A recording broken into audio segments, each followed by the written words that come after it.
On a scorching afternoon, 12-year-old Lily maneuvered her wheelchair across cracked sidewalks. Ahead, a Hell's Angel struggled to push his stalled Harley as passerby hurried past. She wheeled closer and offered her last sip of water. Every afternoon, Lily's journey home was a battle. Her chair bumped over uneven slabs, wheels catching in cracks. Children passed quickly, some staring with pity, others whispering. Inside her home, her parents worked tirelessly, stretching every paycheck. But therapy, costly and desperately needed, remained out of reach. Lily heard their late-night whispers and bore her weight in silence. She longed to be seen not for the chair but for who she was. The sun bore down mercilessly. A broad-shouldered man bent over a massive Harley, straining. Sweat soaked his leather vest. Pedestrians looked away, but Lily saw exhaustion in his face. "Do you need some water?" He reached out and drank slowly. "Thank you," he muttered. She pulled out her phone. "My dad knows a mechanic nearby." She smiled. "They'll come." He crouched to eye level. "Why'd you stop?"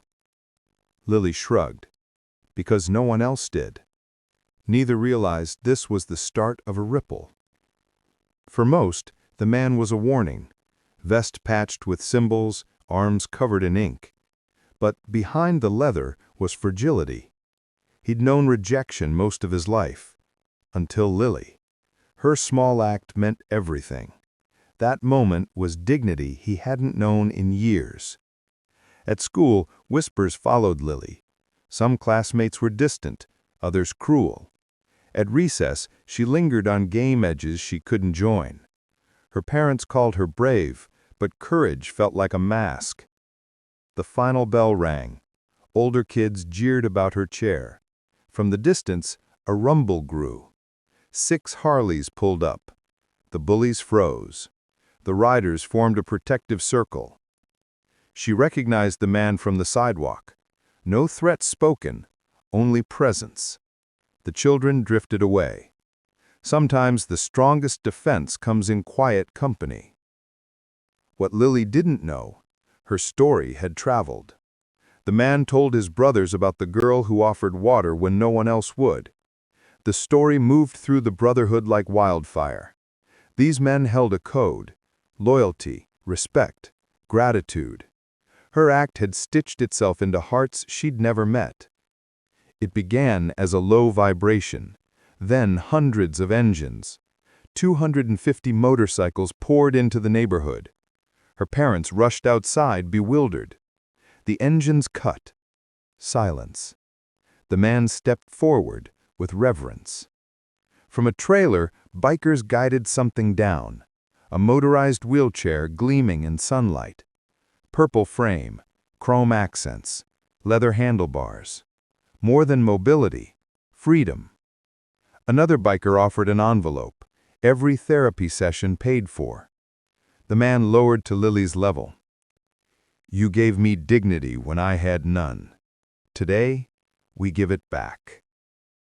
Lily's tears fell freely, not of pain, but of being finally seen, valued, lifted. Children who'd mocked stood frozen. 250 riders stood silent. Lily's hands trembled on the armrests. Her father guided her to the controls. A click, then the motor's purr. The chair moved with a smoothness she'd never known.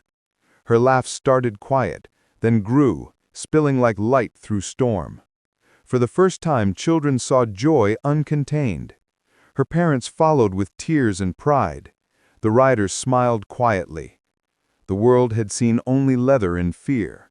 But Lily looked deeper, saw humanity, and because she reached past the surface, humanity roared back. Not in pity, but respect. Evening settled. The street lay quiet. Inside, Lily rested in her new chair. Worry lines on her parents' faces seemed gentler, softened by hope. The chair gleamed, no longer limitation, but freedom earned through compassion. She thought she gave so little, but to a worn man, she had given everything. Because she gave when no one else would, the world answered. What began as kindness became dignity. Dignity became freedom. Freedom became legacy.